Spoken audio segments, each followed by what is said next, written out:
सरकारमध्ये नैतिकता आहे की नाही, सिस्टीम मध्ये नैतिकता आहे की नाही, प्रशासनामध्ये नैतिकता आहे की नाही, अधिकाऱ्यांमध्ये नेत्यांमध्ये नैतिकता आहे की नाही. फक्त सुडाचं राजकारण करायचं असेल तर टार्गेट करून सगळ्या गोष्टी करायच्या. स्वार्थ संपला की नंतर दुसऱ्यांना टार्गेट करायच्या वेळेस मात्र चिडीचूप होणार. हा कुठला धंदा आहे मित्रांनो? महाराष्ट्रातलं राजकारण किती वेगळं आहे, किती घाणेरडं आहे, याचं मला एक उदाहरण देऊन आपल्याशी चर्चा करायची आहे. 100 खोक्यांचा विषय आहे, 100 कोटीची वसुली आहे आणि त्याच्यामध्ये खरंच 100 कोटी वसुली केली जात होती का? एका 4 ओळीच्या पत्रावर थेट 100-150 वेळेस त्या ठिकाणी ईडीची रेड पडती. हे मी म्हणत नाही, संबंधित व्यक्तीच्या पुस्तकांमध्ये ती नोंद आहे. आणि एवढा होऊन सुद्धा एक छदाम सुद्धा सापडत नाही. आणि दुसऱ्या बाजूला मात्र 1,84,00,000 रुपये सापडतात. ना ईडी चौकशी करते, ना सीबीआय चौकशी करतं, ना केंद्रातली राज्यातली कुठलीही यंत्रणा याकडे डुंकून सुद्धा पाहत नाही. 8 दिवस झाले प्रकरणाला, सगळे चिडीचूप आहेत. कोण सेटलमेंट करतंय, कोण कुणाची कुठं मिलीभगत करून त्या ठिकाणी प्रकरण दडपण्याचा प्रयत्न करतंय, कोण कुठल्या आमदाराला वाचवतंय, पीएला वाचवतंय, कुठला पोलीस आयुक्त खोटं बोलतोय आणि कुठला गृहमंत्री स्वतःचे हात ओले करून घेतोय, खरं की खोटं. नैतिकतेवर आधारित ह्या सगळ्या गोष्टी आहेत, नीतिमत्तेवर आधारित ह्या सगळ्या गोष्टी आहेत, स्वाभिमानावर आणि स्वार्थावर आधारित सगळ्या गोष्टी आहेत. गोष्ट आहे एका गृहमंत्र्याची, गोष्ट आहे एका पोलीस आयुक्ताची आणि गोष्ट आहे महाराष्ट्राच्या स्वाभिमानाची, गोष्ट आहे भ्रष्टाचाराची, मुंबईला लुटण्याची आणि कायदा सुव्यवस्थेची. याच प्रमुख मुद्द्यावर मित्रांनो चर्चा करणार आहे. सर्वांना सर्वप्रथम जय जिजाऊ, जय शिवराय, जय महाराष्ट्र. सर्वांना नमस्कार. मी संतोष शिंदे. या सामाजिक विचारपीठावर आपल्या सर्वांचं मनपूर्वक हार्दिक स्वागत आहे. विनंती एवढीच आहे, बांधवांनो, हा व्हिडिओ शेवटपर्यंत पहा, जास्तीत जास्त शेअर करा. सगळ्यात महत्वाचं, नवीन असाल किंवा नेहमी व्हिडिओ पाहताय परंतु हे चॅनल सबस्क्राईब केलेलं नाही, मग युट्यूब असेल, फेसबुक असेल किंवा इंस्टाग्राम असेल किंवा व्हॉट्सअप चॅनल असेल, तुम्ही संतोष शिंदे ऑफिशियल किंवा संतोष शिंदे संभाजी ब्रिगेड हे समाज माध्यम, एक सामाजिक विचारपीठ म्हणून मी नेहमी खऱ्या भूमिका मांडत असतो. सरकार कसं पदाचा गैरवापर करतं, मुख्यमंत्री, उपमुख्यमंत्री आणि अर्थात देशाचे प्रधानमंत्री, गृहमंत्री एजन्सीचा कसा गैरवापर करतात, सुडाचं राजकारण, घाणेरडं राजकारण, बंडखोरीचं राजकारण, गद्दारीचं राजकारण आमच्या महाराष्ट्राला नवीन नाही. पण ही सगळी स्वार्थी मंडळी एक टीम म्हणून काम करतात. बरोबर ज्याला जिथं गाडायचंय त्याला गाडतात, ज्याला नडायचंय त्याला नडतात आणि ज्याला ओढायचंय त्याला आपल्याकडे ओढून घेतात. आणि सगळ्यात महत्वाचं, ज्याचं राजकीय करिअर सुरुवात करायचे त्याला सुद्धा हात देण्याचं काम करतात. ही कोण मंडळी आहे? मग हीच राजकीय मंडळी कधी प्रशासनाचा हात घेते किंवा मदतीचा हात घेते, कधी पोलीस डिपार्टमेंट असेल, महसूल असेल, पीडब्ल्यू असेल, इरिगेशन असेल, कुठलंही डिपार्टमेंट असू द्या, प्रत्येक अधिकारी हा सत्ताधारी किंवा विरोधक, ज्यांचे कनेक्शन अधिकाऱ्यांसोबत आहेत त्यांच्यासोबत सरकार पाडण्यासाठी सुद्धा मदत करतात आणि सरकार निवडून आणण्यासाठी सुद्धा मदत करतात. एवढी मोठी सेटिंग एका 100 कोटीच्या एका आरोपातून कशी महाराष्ट्रासमोर खरी की खोटी आली, या मुद्द्यावर चर्चा करणार आहे. मित्रांनो, मुंबईचे तत्कालीन पोलीस आयुक्त परमबीर सिंग जे महाराष्ट्राचे जावई आहेत आणि या परमबीर सिंगांनी तत्कालीन गृहमंत्री अमित देशमुख साहेब यांच्यावर 100 कोटी रुपये मुंबईतून गृहमंत्री वसुली करतात असा पत्रामध्ये त्या ठिकाणी त्यांनी आरोप केला. पत्र सगळ्यांना पाठवले.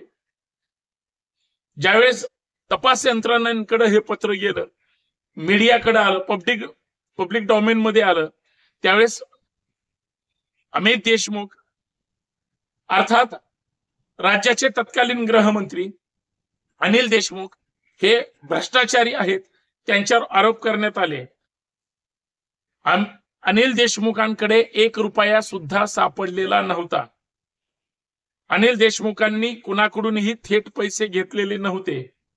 अनिल देशमुखांना फक्त आरोपीच्या पिंजऱ्यात उभा करायचं होतं, म्हणून तत्कालीन विरोधी पक्ष अर्थात देवेंद्र फडणवीस आणि त्यांचे सगळे सहकारी, सगळे माहिती अधिकार कार्यकर्ते सुद्धा, त्यांचे जे पक्षाचे माजी खासदार वगैरे राहिले, सोमय्या वगैरे यांच्यापासून सगळे, हे सगळे वॉच ठेवून होते. प्रचंड छळलं त्यावेळेच्या महाविकास आघाडीच्या सरकारला. कुणाला छळलं, काय छळलं, मला त्याच्याशी घेणं देणं नाही, पण छळलं कशासाठी? 100 कोटीसाठी. पैसे सापडले होते का? कुणाकडून घेतले होते का? कुणी दिले होते का? काही पुरावा आहे का? अजिबात नाही. 1.5 वर्ष त्या माणसाला त्या ठिकाणी जेलमध्ये राहावं लागलं. जेलमध्ये याच्यासाठी राहावं लागलं, त्यांच्यावर एका लेटर बॉम्ब मध्ये आरोप झाला. अनिल देशमुख साहेब असतील, त्यांचे मुलगा, बायको अर्थात कुटुंबावर, नातेवाईकांवर 100-150 ईडीच्या रेड पडल्या. सकाळी, दुपारी, संध्याकाळी, अपरात्री, मध्यरात्री, पहाटे जगणं मुश्किल करून टाकलं होतं. अनिल देशमुख मात्र आतमध्ये होते. आतमध्ये त्यांनी एक गोष्ट सांगितली होती की मी 1 रुपयाचाही कुणाकडून पैसा घेतला नाही, अफरातफर केली नाही. प्रामाणिकपणे सांगावं, आत्ताचं सरकार असू दे किंवा पहिलं सरकार असू दे, ज्याला त्याला त्याचं सन्मानाने मिळतं हे काही सांगायची गरज आहे का? तुम्ही जर सहज सिग्नलला चालला असाल, एखादा भिकारी आला, तुम्ही त्याला 1 रुपया तरी देता की नाही? देणं न देणं तुमची नैतिकता आहे, पण देता की नाही? हे सिग्नलवर नव्हते, हे सत्तेत होते. आता सुद्धा आहेत. आता सुद्धा जे सरकार सत्तेत आहे हे काय पैसे घेत नसेल का? मग धुळ्याच्या रेस्ट हाऊसवर रूम नंबर 102 मध्ये 1,84,00,000 काय सरकारच्या सत्यनारायणाची पूजा होती का? कशासाठी होते? केली का त्याची ईडी चौकशी किंवा अजून काय काय? नाही. मग अनिल देशमुखांनाच आरोपीच्या पिंजऱ्यात का उभा करण्यात आलं? कारण ते शरद पवारांचे विश्वासू होते, सत्ताधारी पक्षाचे गृहमंत्री होते, आणि मग एक मोठा आघात केला, एखाद्या नेत्याला पकडलं आणि केंद्रीय जी तपास यंत्रणा आहे त्यांना हाताशी धरलं की सगळं होतं. हे भाजपचा कुटील डाव उभ्या महाराष्ट्राला माहिती आहे. मग जर त्यावेळेस तो न्याय दिला, तर माझा एक साधा प्रश्न आहे. 8 दिवसापूर्वी धुळ्याचे माजी आमदार अनिल गोटे साहेबांनी, त्यांना एक त्यांच्या सूत्राकडून माहिती मिळाली आणि ती माहिती परमवीर सिंगासारखी पत्रावर नव्हती, तर ते प्रत्यक्ष धुळ्याच्या शासकीय विश्रामगृह अर्थात रेस्ट हाऊस म्हणूया, या ठिकाणी रूम नंबर 102च्या दारात गेले.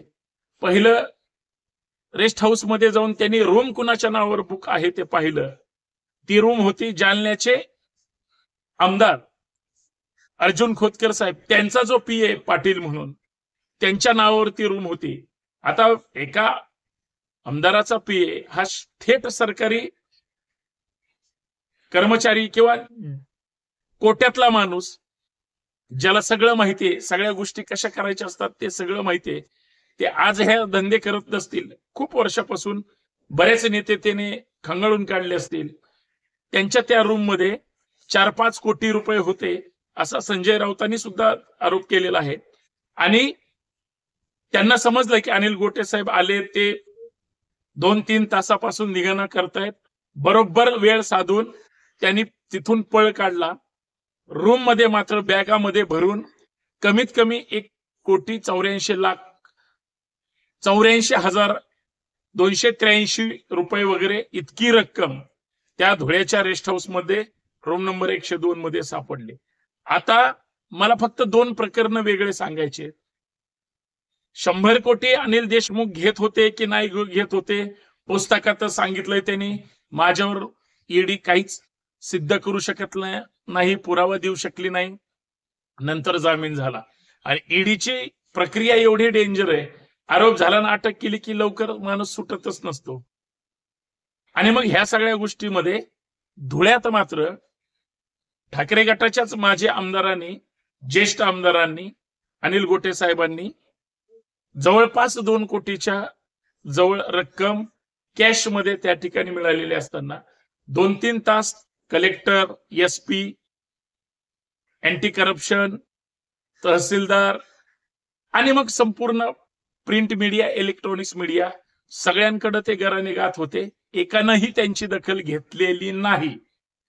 2-3 तासानंतर प्रकरण जरा गरम झालं. सगळीकडून त्याच्यावर वॉच आला. दिल्लीपासून दिल्लीपर्यंत तिथं पैसे आहेत याची चर्चा झाल्यानंतर बातम्या झाल्या. तोपर्यंत पाटलांनी पाय लागूस तर पळून गेला होता. मला प्रश्न विचारायचा आहे, परत अनिल देशमुखांच्या त्या 100 कोटीच्या आरोपावर येतो. ते खरे खोटे माझं काम नाही. दोषी असतील त्यांना शासन होईल, पण नसतील तर ज्यांनी आरोप केले त्यांच्यापासून ज्यांनी अटक केली त्यांच्यापर्यंत जेवढी बदनामी झाली त्याची नुकसान भरपाई, आणि ज्या अधिकाऱ्यांनी हे सगळं केलंय त्यांचं सस्पेन्शन होणार का, हा माझ्या चर्चेचा मुद्दा आहे. आणि दुसरा मुद्दा असा आहे की इथं जर प्रत्यक्ष पैसे सापडले असतील, राज्याचे मुख्यमंत्री चकार शब्द काढत नाहीत, राज्याच्या उपमुख्यमंत्र्याच्या आमदाराच्या पीएकडे पैसे सापडलेत, शिंदे गटाच्या आमदाराकडे, मग काय शिंदेचं पैसे वाटप केंद्र चालू होतं का? किंवा 50 खोके आणि एकदम खोके हे पैसे स्थानिक स्वराज्य संस्थेसाठी होते का?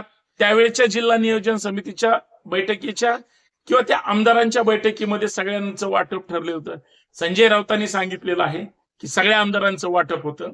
मला असं म्हणायचंय, हे जर अशा पद्धतीनं चालत असेल तर मुख्यमंत्र्यांनी आपला तो बाबे आणि दुसऱ्याचं ते कार्ट हा धंदा सरकारमधल्या लोकांनी आणि विरोधी पक्षातल्या लोकांनी का करावा? का या प्रकरणाची चौकशी झाली नाही?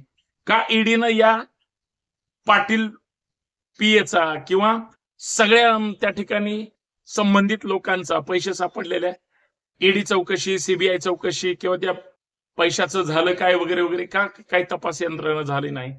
मला एवढंच सांगायचंय, ते जर संशयास्पद असेल तर मग हे संशयास्पद का नसेल? हा मुद्दा मला आपल्या समोर ठेवायचा होता. आणि इतकी भयानक ही सगळी घटना आहे. सगळ्यांची लागेबंदी असतात. कोण कुणाला कसं पाठीशी घालते फक्त महाराष्ट्रातल्या जनतेला कळालं पाहिजे. फक्त ज्यांनी डोळे बंद करून सरकारचं वाईट बघायचं नाही, बोलायचं नाही, पण इतरांनी जर काही केलं तर मग त्यांच्यावर आरोप करायचे.